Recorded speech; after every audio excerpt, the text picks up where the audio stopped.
Buenas noches, arquitecto y compañeros todos. En este video, mi grupo y yo vamos a exponer acerca del análisis de la ciudad de Kowloon, la ciudad más superpoblada de la historia. Como primer punto, tenemos el contexto histórico, el cual la ciudad amurallada de Kowloon, establecida durante la dinastía de Song, surgió como puesto militar para el comercio de sal. Tras la cesión de Hong Kong a Gran Bretaña de 1842, Kowloon permaneció bajo control chino, habitada por unas 700 personas. La ausencia de intervención británica creó un vacío legal, dejando a la ciudad sin autoridad durante la Segunda Guerra Mundial. Kowloon se convirtió en un refugio para inmigrantes y bandas que huían de la ocupación japonesa. El crecimiento poblacional se disparó, convirtiéndose en la zona más sobrepoblada del mundo. Esos edificios son hasta 14 pisos, albergan actividades ilegales, mientras que las autoridades evitaban intervenir en esta compleja realidad. También tenemos como fecha importante, que es el 1987, que el gobierno colonial británico ya anunció la demolición de esta ciudad. Y después, en 1993, esta demolición empezó y en 1994 finalizó. Como segundo punto, tenemos la ubicación y situación geográfica. La península de Kowloon, parte de la región administrativa especial de Hong Kong, fue devuelta a China en los años 1997. Se sitúa al norte de la isla Hong Kong, al este del delta del río Perla. Geográficamente se divide en dos áreas, el cual encontramos la península de Kowloon y la nueva Kowloon. Esta es más una residencia e industria al sur y al este. Algunas de las áreas destacadas de Kowloon incluyen un centro de negocios y entretenimiento Mongkok, una de las zonas más densas y pobladas del mundo, y la ciudad amurallada de Kowloon, conocida por su delincuencia desde los años 50. Esta ciudad ha crecido como un centro industrial, especialmente en la manufactura textil, además de ser un importante destino turístico. La ciudad amurallada era una comunidad aislada con alta población, y la cual tenía insalubridad y violencia.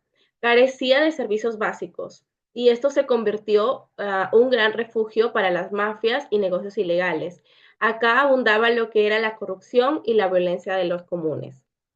Después, como tercer punto, tenemos lo que es el crecimiento urbano y la morfología.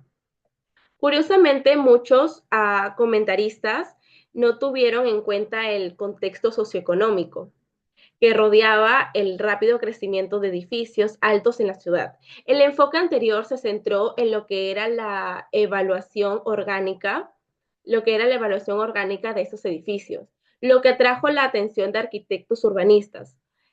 Por ejemplo, tenemos el estudio de firmas Urbanus, que mostró cómo edificios podrían ser conectados por puentes para crear rutas informales en varios niveles. Otro estudio de arquitectura analizó el crecimiento de la ciudad a través de planos arquitectónicos individuales, azoteas y callejones. Sin embargo, esos análisis se basan en que ya se había completado los nuevos edificios. Se adaptaron a las características de su ubicación, pero carecían de planificación arquitectónica y de ingeniería adecuada, ya que no encontrábamos lo que eran las buenas bases en esos edificios. Usaron materiales de baja calidad y no cumplían con normas de seguridad y mantenimiento. Los constructores aprovecharon el espacio sin las limitaciones habituales, creando estructuras únicas y audaces. La única restricción constante era el límite de altura del aeropuerto que se encontraba al costado, el aeropuerto Kai Tak, bueno, que se encontraba casi al frente. El espacio abierto de la planta baja se fue llenando de edificaciones de concreto, así reduciendo la luz natural en los callejones y en las zonas bajas de esta ciudad. Esa ciudad se fue llenando de edificios de concreto, y por eso mismo a los callejones los reducían más y la luz natural ingresaba mucho menos. Ahora sí le doy pase a mi compañero que explicará los siguientes puntos. Bueno, por parte de la ciudad de Kowloon, en su superpoblación y densidad, esto era un icono de la planificación urbana improvisada, ya que no seguía un orden y todas las casas estaban acentuadas a como de lugar. Resultó en una densidad de 1.255.000 habitantes por kilómetro cuadrado y también fue famosa por ser el lugar más sobrepoblado del planeta. Más de 50.000 habitantes vivían en tan solo 2,6 hectáreas. Aquí como podemos observar en las imágenes. En la parte de acá podemos observar lo que viene a ser un gráfico en los distintos años, desde el año 1898 hasta el año 1990, donde hubo un incremento de habitantes, el cual empezó por 700 habitantes en 1898. En 1940 resultó con 2.000 habitantes, en 1950 con 5.000, en 1973 con 10.000 y en 1980 con 30.000. Finalmente, en 1990 eh, fue donde llegó a los 50.000 habitantes. Luego tenemos parte de su infraestructura y servicios urbanos. En primera instancia tenemos el tema del crecimiento urbano. Como ya le había comentado, sin planificación ni control estatal, los edificios eran hasta de 14 pisos, uno sobre otro. Acá podemos observar cómo eran apilados los edificios uno tras otro sin seguir un orden. Las estructuras eran improvisadas, sin cimientos adecuados, obviamente. Y bueno, la conectividad interna era por medio de pasadizos, como podemos observar acá, y escaleras ocultas. Por parte de los servicios básicos eran deficientes, ya que carecían de sistemas de alcantarillados adecuados, y lo cual generaba un mal olor en todo el lugar.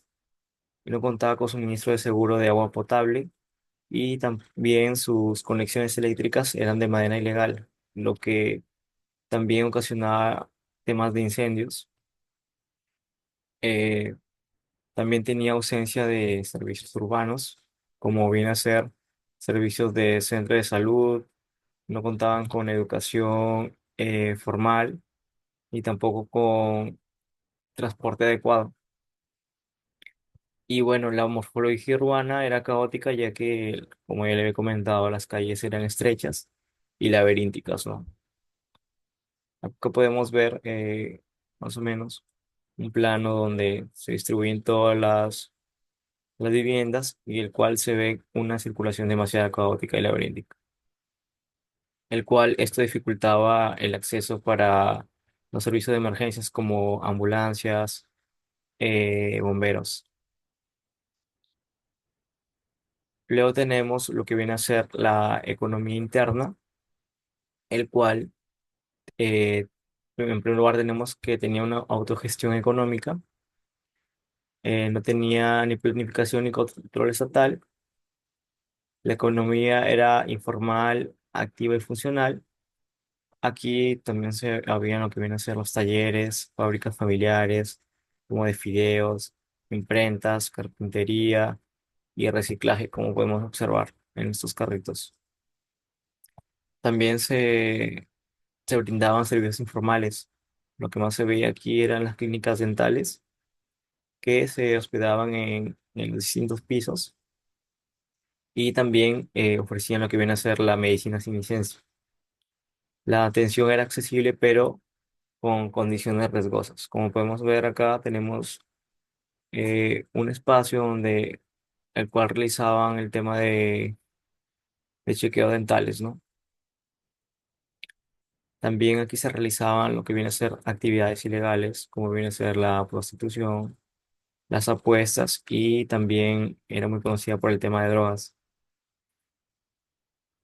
y también el control de triadas.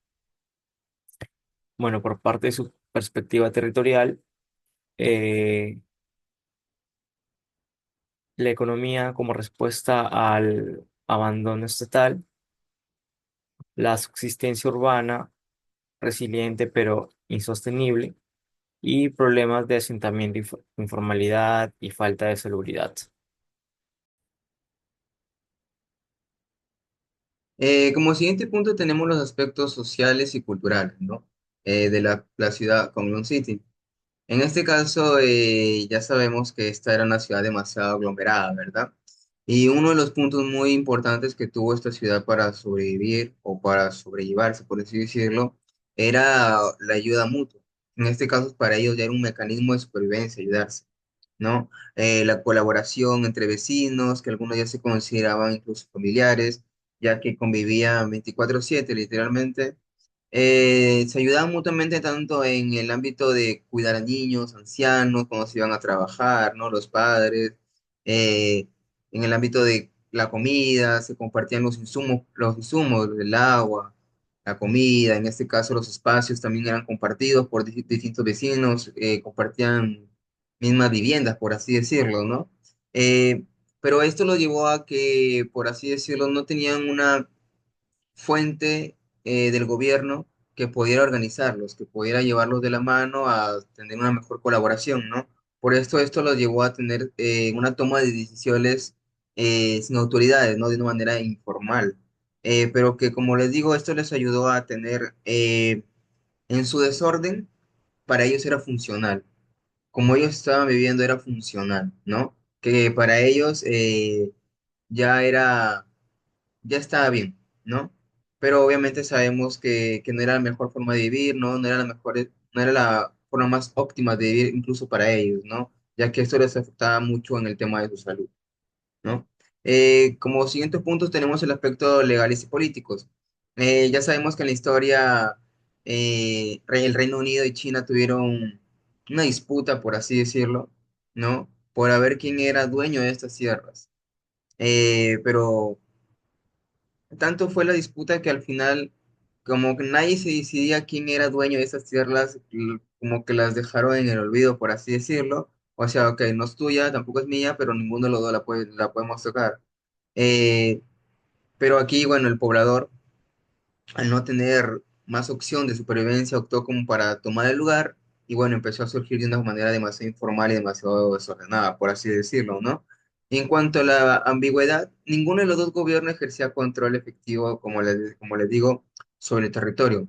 Simplemente era una tierra de nadie donde solamente eran dueños de boca, por así decirlo, pero no se tomaban papeles en el asunto o no tomaban papeles a cargo en el lugar, ¿no? En cuanto a desarrollo autónomo del asentamiento, bueno, ¿qué podemos esperar, no? La comunidad empezó a crecer según la necesidad que tenía y bueno, esta fue creciendo de una manera descontrolada eh, y bueno, surgió lo que surgió, pues no se forjó una de las ciudades más sobrepobladas del mundo, por así decirlo, ¿no? Y bueno, ya otro punto aparte, el desinterés que tuvo las autoridades es otro punto muy crítico en este ámbito, ¿no? Por así decirlo.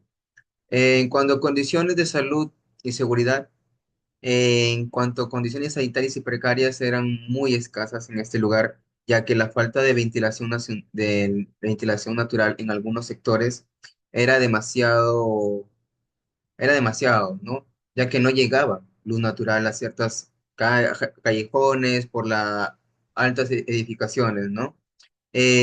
También la infraestructura, ¿no? Que, bueno, no contaba con las mejores infraestructuras, algunas edificaciones, ¿no? Lo cual a veces generaba que surgiera ciertos derrumbes, ¿no?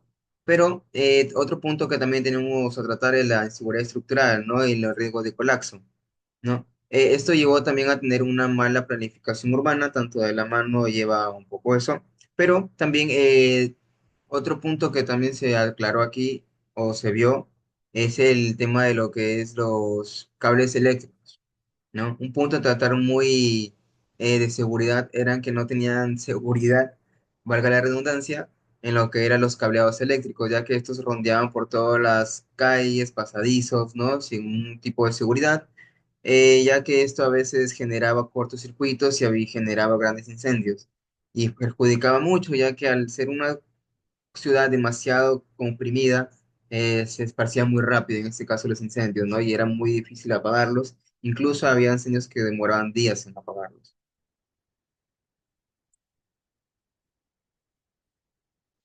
A continuación expondré lo que es la percepción mediática y cultural. Buenas tardes, arquitecto. Mi nombre es Antonella Castañeda Torrico. En la ciudad de Colón City tenemos lo que es la percepción general y mitificación. Encontramos que es una ciudad caótica y descontrolada y apocalíptica. Esto representa una especie de distocia real, ya que en su territorio sin ley se popularizó bastante las zonas más chinas o las que conocemos como trilladas. También tenemos una percepción local, ya que los residentes de Hong Kong era, lo veían como un lugar de contraste temido y evitado. A su misma vez, encontramos lo que es la cultura popular, y esto se divide en el cine, los videojuegos, anime y manga, la literatura y la fotografía. Para muchos estudiosos y artistas, Holland City era un símbolo de una forma de una arquitectura espontánea, ya que en su literatura y fotografía, los fotógrafos como Greg Girard y Ian Lambert documentaron el interior de la ciudad en su obra The City of Darkness, y el anime y manga como obras que encontramos como Ghost in the Shell o Akira. En el cine, ha sido un escenario para inspiración a muchas producciones de acción, de artes marciales y de ciencia ficción, y encontramos Bloodsport, Criminal Store y Batman Begins. Como segundo punto tenemos lo que es el proceso de desalojo y demolición de la ciudad de Colón City. Los antecedentes fueron que en los años 80, Colón era considerada como un foco de problemas sanitarios y estructurales legales. Luego, en 1987, los gobiernos británico y chino anunciaron oficialmente demoler esta ciudad. Y tras el retorno de Hong Kong a China en 1997, se abrió el camino para la acción conjunta sobre Hong Kong. En las negociaciones y reubicación, encontramos que el gobierno ofreció opciones de realojamiento en complejos residenciales públicos y cercanos o compensaciones económicas a la ciudad, y se estima que vivían unos 30.000 y 35.000 personas en el momento del anuncio. La demolición y transformación del sitio. El desalojo se completó en 1992 y la demolición comenzó en marzo de 1993. Las labores de demolición se extendieron hasta 1994 debido a la complejidad estructural que presentaban los edificios, ya que algunos presentaban 14 pisos. Luego de esto fue lo que se dio el nacimiento de Houghton Wallet City Park. Este era un parque de estilo tradicional chino que preserva algunos restos históricos de la ciudad, y también se instalaron paneles informativos, esculturales, y se conservan algunos cimientos. Como tercer punto tenemos las lecciones urbanas y reflexiones. Como primer punto tenemos lo que es la ciudad como organismo vivo. No fue diseñado por arquitectos, previamente visto y dicho, ni planificado por gobiernos, pues esto se desarrolló más como un sistema complejo y funcional a través de circulaciones verticales. Esta autoorganizada espontánea recuerda que la ciudad fue capaz de adaptarse y crecer y responder a la necesidad de los habitantes en ese entonces. Como segundo punto tenemos lo que es la densidad extrema y el uso eficiente de la misma. Kowloon fue el complejo extremo de alta densidad urbana, ya que constaba con 30.000 personas y tenían una expansión de 2.6 hectáreas. Las condiciones eran precarias, los residentes lograban aprovechar cada rincón, techos, pasillos, escaleras, entre otros. La autonomía comunitaria y resiliencia es otro punto que también debemos abarcar. Funcionaba como una microsociedad autogestionada, con sus propias reglas, jerarquías informales y relaciones de apoyo. A falta del gobierno formal, los habitantes crearon sus propias redes de confianza, su solidaridad y convivencia. Como cuarto punto tenemos lo que es la flexibilidad frente al control excesivo. La arquitectura informal de la ciudad rompía con todos los códigos. No había un urbanismo claro, y tampoco no había ni normas de altura, ni estética ni definida. Como cinco punto, el contraste entre recepción y realidad.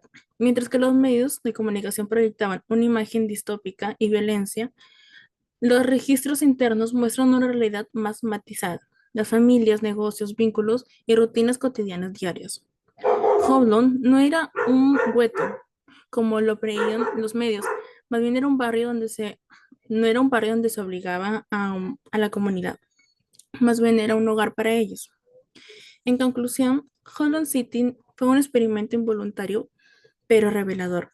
En ella convergen preguntas fundamentales sobre lo que significaba habitar, organizar y resistir en la ciudad.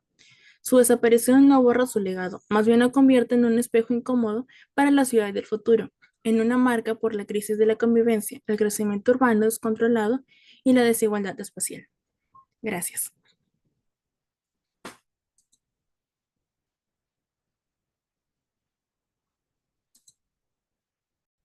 Ahora expondré lo que es el cuadro comparativo sobre la ciudad de Kowloon y el distrito de San Juan del Lurigancho, teniendo como primer punto el contexto histórico y crecimiento urbano.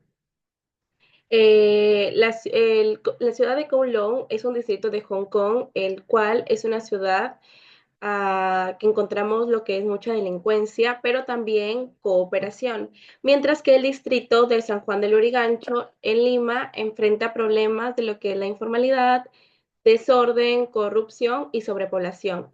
Estos problemas afectan lo que es la organización territorial del distrito y su sostenibilidad. Teniendo como primer punto el contexto histórico de la ciudad de Kowloon, esta ciudad tuvo una historia marcada por la guerra y la ocupación japonesa. Se construyó como una fortaleza china para vigilar lo que es Hong Kong y se volvió un enclave después de 1898.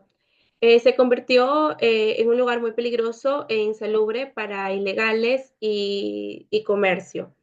Después tenemos lo que es el distrito de San Juan del Lurigancho, el cual se encuentra en el noreste de Lima. Tiene una historia de migración, agricultura y ganadería. Enfrenta problemas de planificación por informalidad, corrupción, pobreza, falta de servicios básicos. En la época prehispánica, cazadores recolectadores habitaron en la región hace 10.000 años.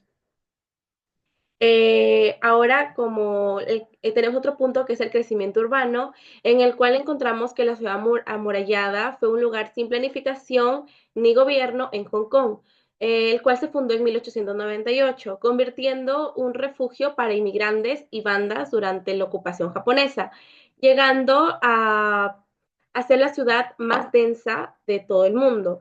El gobierno de Hong Kong anunció su demolición en marzo y terminó en abril en los años de 1994. Y después lo que es el crecimiento del distrito de San Juan del Lurigancho, esta ciudad enfrenta lo que son problemas de planificación que causan informalidad, desorden y precariedad laboral. Esto incluye la represión de pequeños empresarios, lo que les desalienta la formalización y la precariedad en el empleo. La planificación estratégica busca alinear necesidades con recursos, implementando objetivos del plan de estratégico, el desarrollo nacional y políticas públicas. Ahora le doy pase a mi compañero para que siga su exposición. Muchas gracias. Bueno, ahora pasaremos al tema del análisis comparativo entre la ciudad de Kowloon y el distrito de San Juan de Lurigancho ubicado en Lima. Empezamos con el tema de la ubicación geográfica. Bueno, por parte de Kowloon, está ubicado en el corazón de Hong Kong. Tiene un tamaño de 2,6 hectáreas. Por parte de su entorno, está rodeado de murallas. Su accesibilidad es alta, pero tiene un difícil acceso por su falta de planificación, ¿no? Por parte de San Juan de Lurigancho, está ubicado, como le había comentado, en Lima, Perú. Su tamaño es de 131.131.25 kilómetros cuadrados. El entorno es limitado por lo que viene a ser cerros, también las vías principales y otras zonas urbanas que se encuentran cerca, ¿no? Por parte de su acceso es también complicado por el tema también de la desordenada expansión, ¿no? Por parte de su morfología urbana, encontramos que tiene una alta concentración vertical, ya que, como sabemos, como podemos visto, eh, eran edificios verticales y bueno, también habían pocos, pero o edificaciones de forma horizontal. Las calles, como ya observamos, eran extremadamente pues, estrechas por el mismo desorden y el uso de suelo era rodeado de murallas, ¿no? Por parte de condiciones, era funcional para los habitantes, y era funcional ya que ellos se habían adecuado a sus necesidades y de acuerdo a que necesitaban, habían planteado eso. Por parte de San Juan de Lurigancho encontramos que su morfología es dispersa y afectada por el tema de la informalidad, ya que en su mayoría estas viviendas son invasiones. Por parte de las calles, son desordenadas y también tienen un difícil acceso. El uso de suelo es una expansión descontrolada, especialmente por zona de riesgo, ya que sabemos que están en los cerros. Y por eso también, por el tema de condiciones, las viviendas son informales, como ya le había comentado, son invasiones, y también están propensas a lo que vienen a ser desastres naturales, como el tema de derrumbes o huaicos. Por parte de su densidad de población, la densidad máxima de Kowloon está por 1.200.000 habitantes por kilómetro cuadrado. Y bueno, sus causas vienen a ser la construcción informal y la falta de planificación, ¿no? Asimismo también como el apoyo del Estado. Parte de San Juan de Lurigancho tiene 1.264.060 en 2024, lo que representa el 12,3% del Lima metropolitano. Y bueno, las causas vienen a ser prácticamente la migración interna y la urbanización informal, como lo que viene a ser los, las invasiones. Bueno, ahora como siguiente comparativa entre Conglon y San Juan de Lurigancho, hablaremos de lo que es tres puntos importantes, ¿no? Infraestructura, economía y servicios básicos. En Conlon City la infraestructura en tipo bueno, autoconstrucción densa, vertical y caótica, ¿no? Como ya vimos, las calles en este caso eran edificaciones completamente verticales, ¿no? Construidas de una forma caótica, ¿no? Con una altura promedio de 10 a 14 pisos. En cuanto a vías de acceso, sus pasajes eran estrechos, tipo laberinto. En cuanto a espacios públicos, casi inaccesibles con alta densidad. O sea, no tenía un espacio de esparcimiento en este lugar, ¿no? En cuanto a San Juan del Lurigancho, en su tipo de construcción, también es autoconstrucción informal y dispersa. La altura promedio es de unos 5 pisos, con crecimiento progresivo. Vías de acceso, aquí contamos con calles irregulares, ¿no? En espacios públicos, casi inexistentes tampoco. En cuanto a economía, en cuanto a Kowloon City, en el tipo de economía podemos encontrar una economía informal, autosostenida, sin regularidad estatal, ¿no? Como sabemos, aquí no entra el Estado, ¿no? A tratar con algún tipo de trabajo, así que empezaron a ocurrir lo que son los trabajos informales, ¿no? Como actividades principales son talleres, clínicas dentales, bueno, que en este caso eran los mismos pobladores que hacían esos trabajos, ¿no? Nivel de presencia del Estado prácticamente nula y nivel de ingreso bajo autosuficiente, ¿no? Tenían lo justo para sobrevivir, como quien dice, ¿no? En cuanto a San Juan de Lurigancho, su tipo de economía era informal, con preferencia formal emergente. En actividades principales era el comercio ambulatorio, microempresas y transporte. Presencia del Estado, interacciones parciales, ¿no? Con programas sociales y obras. Y el nivel de ingresos es medio bajo, ¿no? Depende en el sector que te encuentres en este caso, ¿no? En cuanto a servicios básicos, Conglon City, en cuanto a agua potable, las conexiones eran ilegales, compartidas entre edificios. La cantidad de arellado era muy limitado, bueno, desagüe directamente o improvisado, ellos mismos lo creaban. Y en cuanto a salud pública, eran privadas informales, como les digo, ellos mismos eran los que se atendían si tenían alguna enfermedad, si tenían que ir a comprar algo, o ellos mismos eran los que se abastecían entre ellos, ¿no? En cuanto en San Juan de Lurigancho, en servicios básicos, el agua potable y la cobertura es parcial, por zonas, por así decirlo. El alcantarillado está incompleto, como al ser una zona todavía, por así decirlo, invasiva, aún no cuenta con redes de alcantarillado. Y en cuanto a salud pública, tiene centros de salud públicos y privados, pero insuficientes en este caso. Ahora tenemos lo que es la comparativa de Holland City con San Juan de Lurigancho. Tenemos las condiciones de salubridad, seguridad y percepción social. Esto es lo que vamos a abarcar en esta comparativa. Primero tenemos lo que es Holland City en condiciones de salubridad. Esta presentó infraestructura sanitaria casi inexistente. Tenía una alta humedad, allanamiento y poca ventilación interior en la ciudad. Falta de recolección sistemática de residuos. Y su arquitectura era densa, impedía también la entrada de la luz solar hacia el interior. Mientras que en San Juan de Lurigancho, aunque tiene mayor acceso a redes de agua y desagüe, existen zonas altas sin cobertura. Luego también tiene lo que es deficiencias en el sistema de recolección y basura y manejo de residuos sólidos. Y como último punto, tiene lo que son zonas periféricas que persisten problemas con la contaminación del aire y del suelo. En el segundo punto que abarcamos lo que es la seguridad, en Holland City, durante décadas fue un vacío legal, sin presencia efectiva del Estado ni policía. Tenían control de mafias y triadas principalmente entre los años de 1950 y 1970. En los años después, el crimen disminuyó gracias a la organización comunitaria interna de los habitantes. En San Juan de Lurigancho, en su seguridad, tenemos que es alta presencia de pandillaje, robos, microcomercialización de drogas y extorsión. También existe la presencia policial, pero con recursos limitados y bajo nivel de confianza ciudadana. También, como último punto, tiene lo que son los problemas de seguridad, ya que son constantes, especialmente en las zonas marginales. Y como último punto a abarcar en esta comparativa entre las dos ciudades, tenemos lo que es la percepción social.